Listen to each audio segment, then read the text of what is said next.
بارش کی ہلکی پھوار نے لاہور کی پرانی گلیوں کو ایک عجیب سی سحر انگیز خوشبو سے بھر دیا تھا۔ محلے کی اس چھوٹی سی مسجد کے باہر، جہاں نیم کا بوڑھا درخت برسوں سے پہرا دے رہا تھا، صفدر اپنی پھٹی پرانی چپل گھسیٹتا ہوا نکلا۔ اس کے چہرے پر تھکن کی گہری لکیریں تھیں، لیکن آنکھوں میں ایک عجیب سی بے چینی۔ صفدر، جو عمر کے اس حصے میں تھا جہاں خواب بوڑھے ہونے لگتے ہیں، آج پھر خالی ہاتھ گھر لوٹ رہا تھا۔ صفدر بھائی، آج پھر ناکامی؟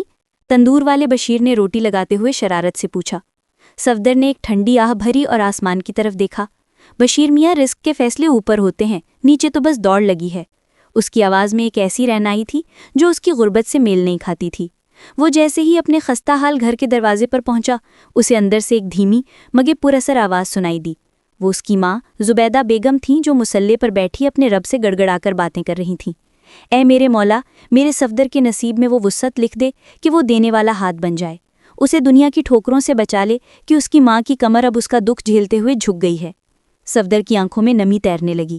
یہ دعا اس کے لیے نئی نہیں تھی، مگر آج اس آواز میں ایک ایسا والہانہ پن تھا جس نے اس کے وجود کو جھنجھوڑ کر رکھ دیا۔ اس نے خاموشی سے قدم اندر رکھا تو دیکھا کہ زبیدہ بیگم دعا ختم کر کے اسے ہی دیکھ رہی تھیں۔ ان کے نورانی چہرے پر ایک ایسی مسکراہٹ تھی جو تمام تر محرومیوں پر بھاری تھی۔ آ گیا میرا شیر پتر، انہوں نے شفقت سے پکارا۔ ماں، آج بھی کچھ نہیں بن پایا۔ وہ سیٹھ جس نے نوکری کا وعدہ کیا تھا، آج مکر گیا، صفدر نے ان کے قدموں میں بیٹھتے ہوئے کہا۔ زبیدہ بیگم نے اس کے ماتھے پر بوسہ دیا اور ہنستے ہوئے بولی، پگلے، وہ سیٹھ مکر گیا تو کیا ہوا؟ میرا رب تو نہیں مکرا۔ دیکھنا، میری دعا اس عرش کو ہلا چکی ہے، اب بس معجزے کا انتظار کر۔ اسی وقت دروازے پر ایک زوردار دستک ہوئی۔ صفدر حیرت سے اٹھا۔ یہ وقت تو کسی مہمان کا نہیں تھا۔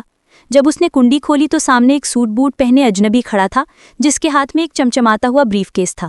صفدر کو کیا معلوم تھا کہ ماں کی دعا نے اپنا سفر مکمل کر لیا ہے اور اب امتحان اس کی باری تھی۔ صفدر کی حیرت کی انتہا نہ رہی جب اس اجنبی نے اپنا تعارف ایک قانونی فرم کے نمائندے کے طور پر کرایا۔ بریف کیس سے نکلنے والے کاغذات محض کاغذ کے ٹکڑے نہیں تھے، بلکہ صفدر کی تقدیر کا بدلا ہوا رخ تھے۔ اسے معلوم ہوا کہ اس کے مرحوم والد، جنہیں وہ ایک مفلس انسان سمجھتا رہا تھا، شہر کے مضافات میں ایک وسیع و عریض بنجر زمین کے مالک تھے، جو اب ایک میگا ہاؤسنگ پروجیکٹ کی زد میں آ کر کروڑوں کی مالیت اختیار کر چکی تھی۔ آپ کے والد نے یہ وصیت کی تھی کہ جب تک آپ کی والدہ حیات ہیں، یہ زمین فروخت نہیں کی جا سکتی، لیکن اب حکومت نے معاوضے کی رقم براہ راست آپ کے اکاؤنٹ میں منتقل کرنے کا فیصلہ کیا ہے۔ وکیل نے مسکراتے ہوئے چیک صفدر کی طرف بڑھایا۔ صفدر کے ہاتھ کانپ رہے تھے۔ وہ ابھی چند لمحے پہلے اپنی بے بسی کا نوحہ پڑھ رہا تھا، اور اب اس کے سامنے رقم کا ایک ایسا سمندر تھا جس کا اس نے کبھی خواب بھی نہ دیکھا تھا۔ وہ بھاگتا ہوا اپنی ماں کے پاس گیا اور ان کے قدموں میں گر کر پھوٹ پھوٹ کر رونے لگا۔ زبیدہ بیگم نے اسے سینے سے لگا لیا۔ ماں، آپ کی دعا عرش سے ٹکرا گئی، ہم امیر ہو گئے ہیں ماں، صفدر نے ہچکیوں کے درمیان کہا۔ زبیدہ بیگم کے چہرے پر نہ کوئی حیرت تھی اور نہ ہی دولت کی چمک کا اثر۔ انہوں نے سکون سے کہا، بیٹا، یہ دولت میرا رب تمہیں دے رہا ہے تاکہ وہ دیکھ سکے کہ تم اس کی مخلوق کے ساتھ کیا کرتے ہو۔ یاد رکھنا، یہ پیسہ ہاتھ کی میل ہے، دل کی میل نہ بننے پائے۔ اگلے ہی دن صفدر کا انداز بدل گیا۔ اس نے شہر کے ایک پوش علاقے میں ایک شاندار بنگلہ خریدا۔ پرانی چپل کی جگہ چمڑے کے مہنگے جوتوں نے لے لی اور پھٹی ہوئی قمیض کی جگہ ریشمی لباس آ گئے۔ لیکن اس اچانک بدلی ہوئی خوشحالی کے ساتھ ہی صفدر کے گرد حاسدوں اور مطلبی دوستوں کا ایک ہجوم بھی اکٹھا ہونے لگا۔ محلے کا وہی بشیر تندور والا جو کل تک اسے تانے دیتا تھا، اب صفدر صاحب کہتے نہ تھکتا تھا۔ صفدر کو یہ سب دیکھ کر ایک عجیب سی طاقت کا احساس ہونے لگا۔ اسے لگنے لگا کہ اب وہ کچھ بھی خرید سکتا ہے۔ اسے یہ احساس تک نہ رہا کہ اس کی ماں کی خاموش نظریں اب اس کے بدلتے ہوئے رویے کا ماتم کر رہی تھیں۔ وہ جو کبھی ایک لقمے کے لیے رب کا شکر ادا کرتا تھا، اب دسترخوان پر انواع و اقسام کے کھانے دیکھ کر بھی زبان سے شکایت نکالنے لگا۔ ایک شام جب زبیدہ بیگم مصلے پر بیٹھی تھی، صفدر نے آ کر بڑی شان سے کہا، ماں، میں نے آپ کے لیے حج کا بہترین پیکج بک کروا لیا ہے، اب آپ کو کسی تکلیف کا سامنا نہیں کرنا پڑے گا۔ زبیدہ بیگم نے اسے دیکھ کر گہری سانس لی اور بولی، بیٹا، حج تو تب قبول ہوگا جب تمہارے دل میں اب بھی وہی عاجزی ہوگی تو اس مسجد کے باہر صفدر نامی ایک فقیر کے پاس تھی۔ صفدر کو ماں کی یہ بات چبھ گئی۔ اسے محسوس ہوا جیسے اس کی کامیابی کی توہین ہو رہی ہو۔ ابھی وہ کچھ کہنے ہی والا تھا کہ باہر سے کسی کی چیخ سنائی دی۔ باہر سے آنے والی دل دوز چیخ نے گھر کے پرسکون ماحول میں ارتعاش پیدا کر دیا تھا۔ صفدر تیزی سے بیرونی دروازے کی طرف لپکا، جہاں اس کا نیا چوکیدار ایک غریب بوڑھے کو دھکے دے رہا تھا۔ وہ بوڑھا کوئی اور نہیں، محلے کا وہی سبزی فروش بابا رحمت تھا جس کے پاس سے صفدر کبھی ادھار سبزی لایا کرتا تھا۔ آج اس کے ہاتھ میں ایک میلی سی پوٹلی تھی اور آنکھوں میں التجا۔ صفدر بیٹا، میری پوتی بہت بیمار ہے، ہسپتال والے داخل نہیں کر رہے، سنا ہے تم اب بڑے آدمی بن گئے ہو، خدا کے لیے میری مدد کرو۔ بابا رحمت کی آواز لرز رہی تھی۔ صفدر نے اپنی ریشمی لباس کو دیکھا اور پھر بابا رحمت کے میلے ہاتھوں کو۔ اسے اچانک اپنی نئی حیثیت کا احساس ہوا، جہاں ایسے لوگوں کا اس کے دروازے پر کھڑا ہونا اسے اپنی شان کے خلاف محسوس ہوا۔ بابا، یہ ہسپتال نہیں، میرا گھر ہے، آپ کل دفتر آنا، وہاں میرا سیکریٹری آپ کا معاملہ دیکھے گا۔ صفدر نے سپاٹ لہجے میں کہا اور چوکیدار کو اشارہ کیا کہ انہیں رخصت کرے۔ بابا رحمت کی آنکھوں میں جو امید تھی وہ پل بھر میں بجھ گئی۔ وہ خاموشی سے مڑے اور اپنی لرزتی لاٹھی ٹیکتے ہوئے اندھیرے میں گم ہو گئے۔ صفدر واپس مڑا تو سامنے زبیدہ بیگم کھڑی تھیں۔ ان کے چہرے پر موجود وہ دائمی سکون اب ایک گہرے دکھ میں بدل چکا تھا۔ صفدر، وہ شخص تمہارے پاس اپنی عزت نفس کی گٹری لے کر آیا تھا اور تم نے اسے دفتر کا پتہ دے دیا؟ ان کا لہجہ ریشم کی طرح نرم مگر تلوار کی طرح کاٹدار تھا۔ صفدر نے جھنجھلا کر کہا، ماں، اب ہم اس محلے کے صفدر نہیں رہے، میری ایک ساکھ ہے، ہر کوئی ایسے ہی منہ اٹھا کر آ جائے گا تو میرا جینا محال ہو جائے گا۔ زبیدہ بیگم نے کچھ نہیں کہا، بس اپنی لرزتی ہوئی انگلیاں تسبیح پر پھیرنے لگی۔ رات کے پچھلے پہر جب شہر سو رہا تھا، صفدر کو نیند نہیں آ رہی تھی۔ اسے بار بار بابا رحمت کی وہ بجھی ہوئی آنکھیں یاد آ رہی تھیں۔ اس نے سوچا کہ صبح ہوتے ہی وہ ان کی مدد کرے گا، مگر تقدیر کے فیصلے تو راتوں کو ہی ہو جایا کرتے ہیں۔ صبح سویرے ایک ملازم نے اطلاع دی کہ بابا رحمت کی پوتی رات دم توڑ گئی اور وہ بوڑھا اب مسجد کے کونے میں ساکت بیٹھا ہے۔ صفدر کا دل جیسے کسی نے مٹھی میں دبا لیا ہو۔ اسے پہلی بار احساس ہوا کہ ماں کی دعا نے اسے مال و زر تو دے دیا تھا، مگر وہ عاجزی چھین لی تھی جو اس دعا کا اصل حسن تھا۔ اس نے فوراً اپنی گاڑی نکالی اور مسجد کی طرف بھاگا، مگر وہاں کا منظر دیکھ کر اس کے قدم منجمد ہو گئے۔ پورا محلہ وہاں جمع تھا، مگر کوئی بھی اسے عزت کی نگاہ سے نہیں دیکھ رہا تھا۔ لوگ اسے راستہ تو دے رہے تھے، مگر ان کی نظروں میں وہ احترام نہیں تھا جو کبھی اس کے مفلس ہونے پر ہوا کرتا تھا۔ صفدر کو محسوس ہوا کہ وہ کروڑ پتی ہو کر بھی اس ہجوم میں سب سے بڑا فقیر بن چکا ہے۔ صفدر مسجد کے صحن میں کھڑا اپنی بے وقتی کا تماشا دیکھ رہا تھا۔ بابا رحمت کی خاموشی کسی طوفان کا پیش خیمہ معلوم ہوتی تھی۔ صفدر نے آگے بڑھ کر ان کے کندھے پر ہاتھ رکھنا چاہا، لیکن بابا نے ایک جھٹکے سے اپنا کندھا چھڑا لیا۔ وہ نظریں جو کبھی شفقت سے لبریز ہوا کرتی تھیں، اب بیگانگی کے صحرا میں بدل چکی تھیں۔ محلے کے لوگوں کی سرگوشیاں صفدر کے کانوں میں سیسا انڈیل رہی تھیں۔ اسے محسوس ہوا کہ دولت کی چمک نے اس کے گرد ایک ایسی دیوار کھڑی کر دی ہے جسے پار کرنا اب اس کے بس میں نہیں رہا۔ وہ بوجھل قدموں سے اپنے عالیشان بنگلے میں واپس لوٹا تو در و دیوار اسے کاٹنے کو دوڑ رہے تھے۔ اس نے غصے میں آ کر قیمتی گلدان دیوار پر دے مارا، مگر اس ٹوٹتے ہوئے شیشے کی آواز بھی اس کے ضمیر کی چبھن کو کم نہ کر سکی۔ وہ چیخ کر اپنی ماں کو پکارنا چاہتا تھا، مگر اسے یاد آیا کہ زبیدہ بیگم نے آج صبح سے اپنا کمرہ اندر سے بند کر رکھا تھا۔ وہ مصلے پر بیٹھی شاید اپنے بیٹے کی گمراہی کا ماتم کر رہی تھی۔ صفدر کی انا اسے معافی مانگنے سے روک رہی تھی، لیکن اس کا دل اسے ملامت کر رہا تھا۔ اسی اضطراب میں اس نے اپنے نئے دوست شہزاد کو فون کیا۔ شہزاد ایک عیار اور خود غرض انسان تھا جو صرف صفدر کی دولت کی وجہ سے اس کے گرد گھومتا تھا۔ یار صفدر، تم ان بیکار لوگوں کے پیچھے کیوں پریشان ہو رہے ہو؟ شہزاد نے قہقہا لگاتے ہوئے کہا، دنیا میں انسانی جان کی کوئی قیمت نہیں ہوتی، صرف سودے کی اہمیت ہوتی ہے۔ چلو آج رات ایک بڑے کلب میں پارٹی ہے، وہاں تمہارا موڈ ٹھیک ہو جائے گا۔ صفدر نے پہلے تو انکار کیا، مگر پھر تنہائی کے ڈر سے حامی بھر لی۔ رات کے اندھیرے میں جب وہ اپنی قیمتی گاڑی میں کلب کی طرف روانہ ہوا تو راستے میں وہی تندور نظر آیا جہاں بشیر روٹیاں لگا رہا تھا۔ صفدر نے ایک لمحے کے لیے گاڑی آہستہ کی، مگر پھر ایک جھٹکے سے ریس دے کر آگے بڑھ گیا۔ اسے لگ رہا تھا کہ وہ اپنی ماضی کی یادوں سے پیچھا چھڑا رہا ہے، مگر اسے کیا معلوم تھا کہ ماں کی دعا نے اب اسے ایک سخت امتحان کی طرف دھکیل دیا ہے۔ کلب کے شور و غل اور مصنوعی روشنیوں میں وہ خود کو بہلانے کی کوشش کر رہا تھا، لیکن ہر کہکے کے پیچھے اسے بابا رحمت کی لرزتی ہوئی لاٹھی کی آواز سنائی دے رہی تھی۔ اچانک اس کے فون کی اسکرین روشن ہوئی، گھر کے نوکر کی کال تھی۔ صفدر صاحب، جلدی گھر آئیے، بیجی کی طبیعت اچانک بہت خراب ہو گئی ہے۔ صفدر کے ہاتھ سے جام گر کر پاش پاش ہو گیا۔ صفدر کی گاڑی رات کے سناٹے کو چیرتی ہوئی بنگلے کے سامنے رکی تو اس کے اعصاب بری طرح